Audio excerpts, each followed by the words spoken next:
The question of what archaeologists have uncovered recently never fails to intrigue. Fascinating discoveries are constantly emerging around the world, and the past few months and years have only reinforced that excitement. In this video, we'll take a look at some of the most astonishing finds that have come to light. In June 2022, archaeologists found a curved saber at the site of a fortified Christian monastery in northern Greece. However, the saber isn't Greek in origin. The experts are fairly sure that it's Turkish, and they think it might have belonged to a pirate. Weapons like this are very rare discoveries because the iron they're made from usually rusts away completely within a couple of hundred years. This blade is a survivor of a raid on the monastery that took place in the 14th century. It's the curved shape of the blade that makes historians think it may have belonged to a pirate, as curved, one-edged blades are known to have been used by pirate raiding parties, but by almost nobody else. To give the monastery its full name, it was the Monastery of Agios Nikolaos of Chrysokomoros, named in honor of a saint who was local to the area. It was raided no fewer than 3 times during the 14th century, and it will likely never be possible to determine which of the raids led to the sword being left behind. The monastery's tower would have been far higher than its current height of 16 feet by then, and would have been surrounded by a wall of granite rocks 6 feet thick. Sadly, that didn't stop it from eventually being destroyed by fire. A discovery that happened in January 2023, or at least partially happened in January 2023. This stunning gold and enamel pendant was found in the Old City district of Mainz, Germany, in 2008. Experts thought it might be a 12th century reliquary, but couldn't open it to find out because the delicate state of the artifact meant that opening it without breaking it was impossible. They tried to X-ray it in 2008, but the results were inconclusive. They're now in no doubt that it is indeed a reliquary because the pendant has been scanned in 2023 using a method known as neutron tomography. The results show 5 small packets inside the pendant, within each of which are splinters of bone. It's to be presumed that these are the partial remains of a significant religious figure, although it may never be possible to verify that person's identity. Reliquaries like this usually also contain a strip of parchment to proclaim the name of the person whose remains they contain, but that doesn't appear to have been the case for this one. This promising new method may now be used on other ancient artifacts to peek inside them without damaging them. A discovery of a very rare Byzantine-era gold coin known as a solidus in Israel. The coin is around 1,600 years old and was discovered by a team of Israeli archaeology students. Once again, the location of the discovery is in the region of Galilee. The solidus is beautifully well preserved and was minted during the reign of the Emperor Theodosius II in Constantinople, Turkey, somewhere between the years 420 and 423. Coins like this have been found in the former Eastern Byzantine Empire before, but this is the first time such an artifact has been found in Israel. One side of the coin bears an image of the emperor's face, whereas the other displays the Roman goddess Victory holding the staff of the cross. Finding a gold coin from this era in such good condition would always be cause for celebration, but Theodosius II was an especially influential emperor. He founded the University of Constantinople and also introduced the Theodosian Code in 438, which codified all of the laws issued after the year 312 and set legal precedents, which went on to become the basis of many laws that still exist today. The Roslin Chapel has been sitting quietly in Scotland since 1456, but after the publication of Dan Brown's novel The Da Vinci Code, it became a hotspot of speculation and myth, connecting it to both the Holy Grail and the Templar Knights. Most of that speculation is unfounded, but the chapel has some strange properties which can't be explained. It sat empty between the years 1592 and 1842, by which time the original meaning of many of the intricate inscriptions on the pillars and ceilings had been forgotten. They defy any translation, and some of them appear to depict types of corn and wheat which should have been unknown in Europe until they were brought back from the Americas in the 16th century. Even more mysterious is the sealed vault behind the chapel, to which no entrance can be found. Everything from the Scottish crown jewels to the remains of Jesus Christ has been rumored to be in there, preserved for the centuries. It must be tempting to break down a wall and find out what's in there once and for all, but it's unlikely that permission for such an act of vandalism will ever be granted. Returning our attention to the always rich archaeological halls of Mexico, the severed head of a Maya maize god was found in Palenque in May 2022. The discovery was made by archaeologists from the Instituto Nacional de Antropología y Historia, who were working at a site close to the Usumacinta River in Chiapas. Palenque is already known among historians and archaeologists for having some of the finest ancient architecture and bas-relief carvings from the Mayan period ever discovered. The severed head is made of stucco and had been deliberately deposited in a small pond. Experts on Mayan culture and beliefs think that the pond was intended to replicate the entrance to the Mayan underworld. One of the culture's fundamental beliefs was that the universe was divided into three regions: the sky, the earth, and the underworld, and travel between the three was possible via portals. While this sculpture has been designed to look like a head that's been forcibly severed from a body, it's unlikely that there was ever a full-size statue that it was cut from. Instead, it was likely conceived and built as a severed head, and then mounted on a tripod before being positioned in an east-west position in the hope of stimulating maize growth. A stamba is a special type of tower that's particular to India. The Indian word for victory is Vijaya, so Vijaya Stamba is Victory Tower. You'll find Victory Tower inside Chittor Fort in Chittorgarh, Rajasthan. It's an imposing monument, and it was built by order of the Hindu Rajput king Rana Kumbha of Mewar. The king wanted a suitable monument to commemorate his victory over Mahmud Qaji's Malwa army in the Battle of Sarangapur in 1437. It took 11 years to build the tower, with work finally completed in 1448. Unsurprisingly, given the faith of the people who built it, the monument is additionally dedicated to the Hindu god Vishnu. Aside from being a stunning feat of architecture, Vijaya Stamba is covered in historically significant inscriptions. The entire uppermost story is a complete genealogy of the rulers of Chittor and the deeds that they did during their reigns.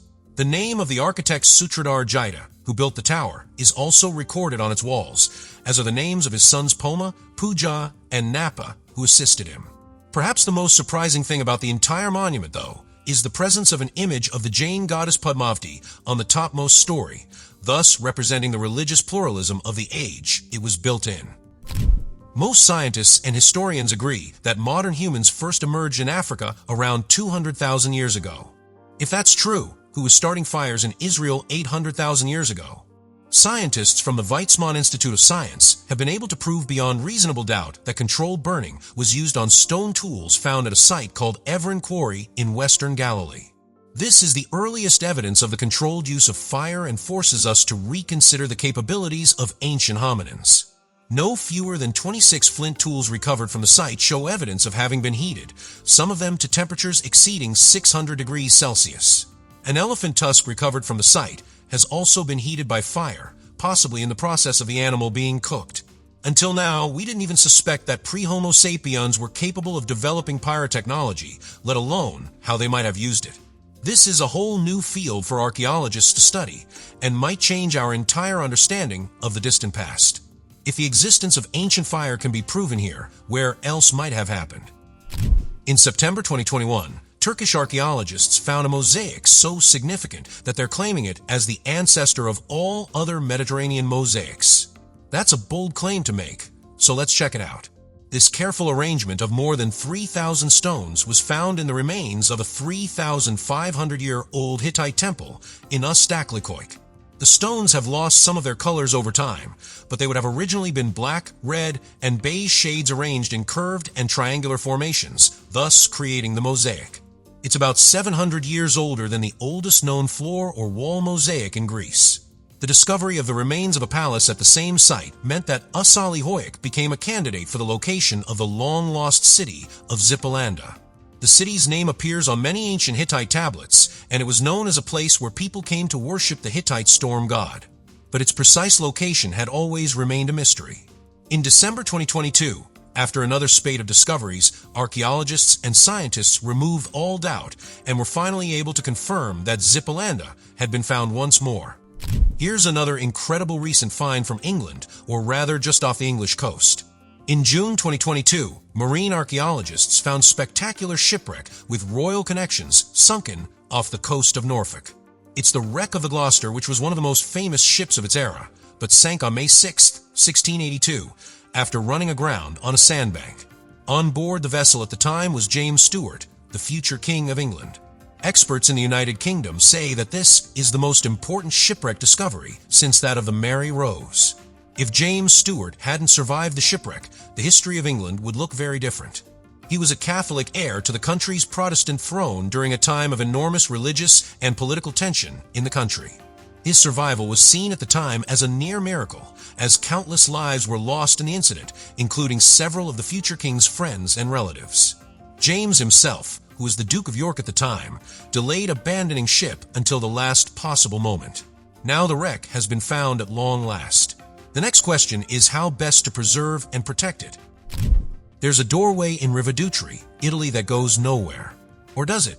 This is the alchemical door of Rivedutri, and it's been standing in situ in a tiny Sabine village since the 17th century. The village around it was almost entirely destroyed by an earthquake in 1948, but the doorway remained standing. That only served to enhance its reputation for having supernatural qualities. Originally, that reputation came from the symbols carved into its surface. They're mysterious, and their true meaning is unknown, but some experts have interpreted them as references to the Great Transmutation, as in the process of turning other metals into gold. Another interpretation says that the symbols represent the transmutation of a soul from a state of ignorance to a state of enlightenment. Some of the symbols can be identified as Christian, but others are pagan, alchemical, and even Kabbalistic. It's all such a mystery that nobody can even agree on what the effect of walking through the doorway might be. Some say it's a door to enlightenment, and others say it's a surefire way to pick up a curse. In reality, it leads to a memorial park for victims of the earthquake. In May 2022, friends and metal detectorists Dave Allen, Mick Ray, and Robert Abbott set off on a weekend camping and detectoring trip to a site in Wiltshire, England. To their amazement, they went on to discover a hoard of 161 ancient Roman coins directly beneath their campsite. The coins turned up just 6 paces from where they'd pitched their tents in a field not far from the ancient village of Piace. It's too early to say exactly what the coins are likely to be worth, but it's safe to assume the valuation will be in the tens of thousands of dollars. A significant proportion of the value comes from a single Roman siliqua coin, which is around 1,600 years old and extremely rare. There are other siliqua coins in the hoard, along with Milleren's coins, all of which were minted between 340 and 402. The coins are in near mint condition. Many of them are in a better state than the coins you're likely to carry around in your pocket, wallet, or purse. It's highly likely that the newly minted coins were buried deliberately during the final years of the Roman Empire's presence in England by citizens looking to protect their wealth from raiding parties of Saxons. You'd have to go a very long way back in time to understand the markings on Vertaka Cliff in Kremolda Parish, Latvia. They're considered to be the richest collection of Livonian petroglyph marks in the world, and nobody knows for sure how old they are. The Livonian elders used to claim that they'd lived on Latvia's land for 5,000 years, although that claim is impossible to prove. And they're now considered to be extinct after the last native Livonian speaker passed away in 2013. The markings, which have a few similarities to marks carved onto rocks elsewhere in Europe by early pagans, were discovered by cave researcher Guntis Enens in 1986. Most of them are crosses, circles, or zigzag patterns, although there are also humanoid figures and other geometric shapes. Guntis speculated that they were territorial markings, although why anyone would scrawl territorial markings in such a remote and hard-to-access location is unclear. Almost all knowledge of a Livonian was extinguished after virtually all of the Livonian population perished during the Livonian Crusades during the 13th century. So, sadly, it's likely that we'll never fully understand what these markings were intended to mean. Harald Garsom is the most notable of all the Viking kings. As ruler of Denmark between 958 and 986, he was known as Blue Tooth and went down in history as the man who brought Christianity to the country. Archaeologists and historians have spent generations looking for his final resting place, and it was finally discovered in June 2022. It turns out that those generations of archaeologists have spent most of their time looking in the wrong place because Harald Bluetooth's burial mound is in Poland. Amazingly, the mound was spotted from space using LiDAR technology aboard satellite. The technology pinpointed a site at Wisłowo, Poland, and the discovery has since been confirmed by archaeologists on the ground. Historians have always known that Harald died in the ancient Viking stronghold of Jomsborg, but the place of his burial was a secret lost to time until now. The death of Harald Bluetooth caused chaos in the Denmark of the time because he was overthrown by rebel forces led by his own son Sven. Sven attempted to expel Christianity from Denmark again in favor of the Old Norse gods, but was ultimately unsuccessful. If you were to see the entrance to Cainton Caves in a farmer's field in Shropshire, England, you'd probably assume it was nothing more than a large rabbit's hole. It's not, though. Squeeze through the hole, and you'll find your way to an underground network of tunnels and caverns. Some historians believe that this was a secret meeting place for the legendary Knights Templar. Not everyone's convinced by that idea, though. Many archaeologists feel that it's more likely that the caves are grottos carved in either the 18th or 19th century. That's over a century after the Knights Templar Order is said to have been disbanded during the 1600s. Even if that's true, nobody knows why they were made or what purpose they once served. There's some evidence within the caves of black magic rites or occult practices, but archaeologists believe that's a more recent development, with believers in the occult gaining access to the caves to perform their rituals in the past few decades. The caves have been partially sealed since 2012 to prevent anyone else from getting in and causing damage, but the mystery remains. You don't have to be called Buffy to be a vampire slayer. All you need is this 19th century vampire slaying kit, which once belonged to Lord William Malcolm Haley. The British aristocrat's specialist tools were sold at auction in early July 2022. The unusual item eventually sold for just under £16,000, making more than 3 times its estimated price. While belief in vampires was common in the British Isles during the 17th and 18th centuries, that belief had tapered off by the 19th century. Nobody really knows why Lord Haley, who was once the administrator of British India and lived from 1872 to 1969, felt the need to have such a kit at his disposal during his lifetime. Included in the vampire slaying kit are a set of crucifixes, a wooden stake and mallet, brass candlesticks, a brass powder flask, rosary beads, a Gothic Bible, and a vial of allegedly holy water. All that's missing are a few cloves of garlic.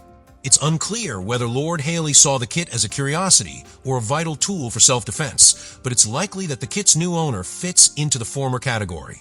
What's clear about the Cinca Vechi Temple Cave in Cinca, Romania, is that it's an extraordinary feat of construction and engineering that it was built as a place of worship. What's less clear is who built it, when they built it, or why they built it. Also known as the monastery and the temple of destiny to the people who live close to it, the cave was carved into the rocks in its underground location approximately 7,000 years ago. Based on the evidence that can be found at the site, it's been used by more than one religious denomination over the passing of the many years. In some places, you'll find the Star of David carved into the wall, whereas the Chinese yin yang features elsewhere. The temple complex is split into 9 rooms, 2 of which appear to be chapels. Light is provided by a series of shafts that run up to the surface and become skylights. As there's an ancient fortress close by, some archaeologists have speculated that the cave and the fortress were once connected by a tunnel, but no evidence of any such tunnel has been found so far. Scientists have been racing against time to rescue our first discovery ever since they found it. It's a 1,300-year-old ship that was found in France, and it's of an exceptionally rare design. The vessel could be enormously significant to historians and researchers, but it might not last long enough for them to examine it.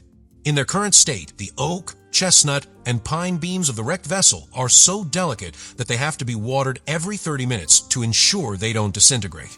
The 40-foot-long boat was found on the banks of the Garonne in southwest France in early 2022, but the building materials it's made from hadn't been touched by the air or the light since the day it sank. That makes them extremely vulnerable. Radiocarbon dating indicates that the vessel sank between 680 and 720 and is remarkably advanced based on what we know about the French naval architecture of the Middle Ages. It might have been the first ship of its kind, or an experimental vessel that was deemed a failure after the sinking. Unless we can stabilize the wreck enough to examine it properly, we might never know. The name of the Fountain of 99 Spouts in L'Aquila, Italy tells you almost everything that historians and archaeologists know about the monument. We can tell you that it's a beautiful thing to look at, but we have no idea who made it or why.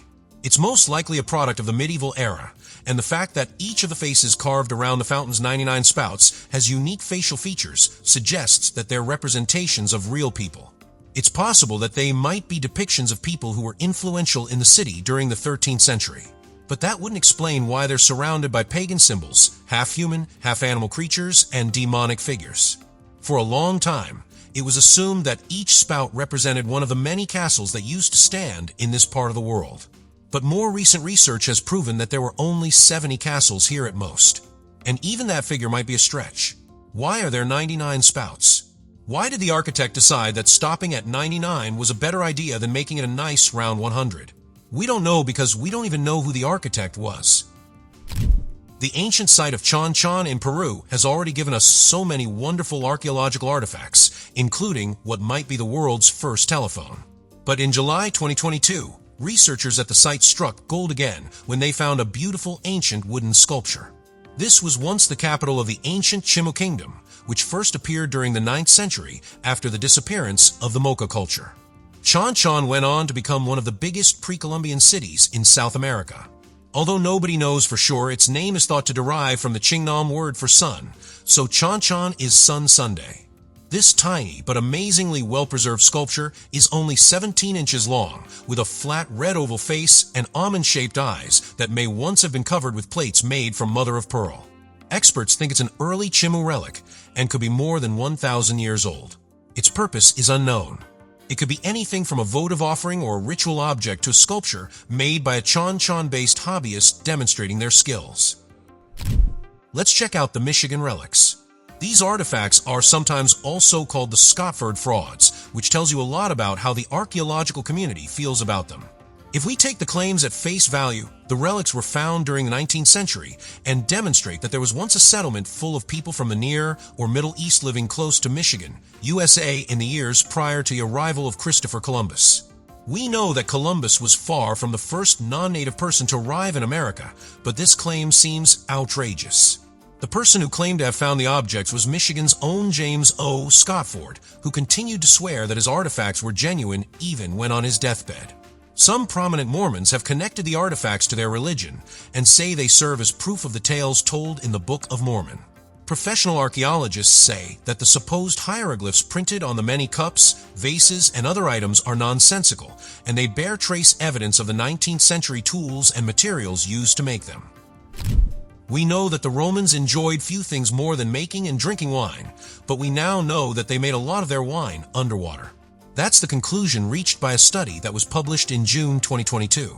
If Louis Chesnut, the author of the study, is correct, ancient Romans living in the coastal regions of Italy made wine by taking native grapes, crushing them, and then placing them in jars waterproofed with imported tar pitch before placing the jars underwater. In her study, Louise examined Roman amphorae found in a seabed deposit close to what's now the harbor of San Felice Sercio to the southeast of Rome. She found chemical markers indicating the presence of pollen, plant tissue residue, and grape derivatives within the jars, along with pine. Pine is the chief ingredient of tar pitch. It was likely brought to the region from Sicily or Calabria specifically to be used in the winemaking process. Louise even thinks it's possible that the tar pitch might have been used to flavor the wine as well as to ensure the jars remained waterproof while the wine matured. Mayan ruins spread across large areas of South America, but one of the most spectacular ruins is the ancient city of Copan in Honduras, close to the country's border with Guatemala.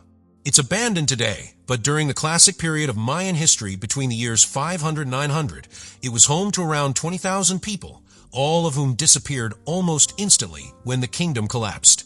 As the centuries passed, Copan was subjected to heavy erosion from the flow of the Copan River, but following the rediscovery of the site by European settlers, the course of the river was adjusted to protect the site from further harm. Copan is especially notable for its enormous collection of Mayan hieroglyphic carvings, almost 5,000 of which have been discovered so far. But the numerous 15-foot-tall stela, which are often covered with portraits, tend to provoke just as much interest from visitors. The entire history of Copan's royal house is told in the glyphs found on the steps of the hieroglyphic stairway, which is the most iconic single monument at the location. People had to literally move a river to save it, but it was well worth it. Let's begin with a very recent discovery from Slovakia. There, an undisclosed archaeological dig site in the west of the country in July 2022, archaeologists discovered an extremely rare axe head that dates back to the early Bronze Age. The discovery was made by a team from the Monuments Board of Trnava. While the wooden handle of the axe rotted away centuries ago, the head is in remarkably good condition for an artifact that's thought to be close to 4,000 years old. It's just over 4 inches long and has an enlarged fan-shaped cutting edge with a point at the other end. What's so remarkable about it is the fact that it so closely resembles the axes we still use today. Experts briefly pondered the question of whether it might have been designed as a hand axe without a handle, but the presence of barely visible grooves on the sides of the artifact confirmed that it was once hafted to a handle. The type of metal it's made from has not yet been identified, but it's clearly the product of skilled hands. The savage nature of the Spanish conquest of the Aztecs led to the destruction of almost all of the South American culture's records, leaving us with great mysteries and gaps in our knowledge. One of the few records we do have, though, is the Codex Barberini. If you believe the document to be authentic, it tells the tale of the Azteca people migrating from Aslan in the wake of the start of the Spanish conquest during the 16th century. The name Codex Barberini comes from Italian scholar Lorenzo Barberini Beneduxi, who studied the Codex closely during the 18th century and was the first person to bring it to international attention in Europe. The controversy about the Codex's authenticity comes from the fact that the writing on it, which is in Nahuatl, was added many years after the drawings. The story told on the Codex begins in 1168 and tells of important moments in Aztec history right through to 1355, shortly before the founding of Tenochtitlan. It's possible that the author never got the opportunity to finish their work, but it's also possible that it's a forgery. It will be nice to know the truth. Subscribe to the channel and turn on notifications, and you will be the first to know when a new video comes out. Thank you for watching and see you soon.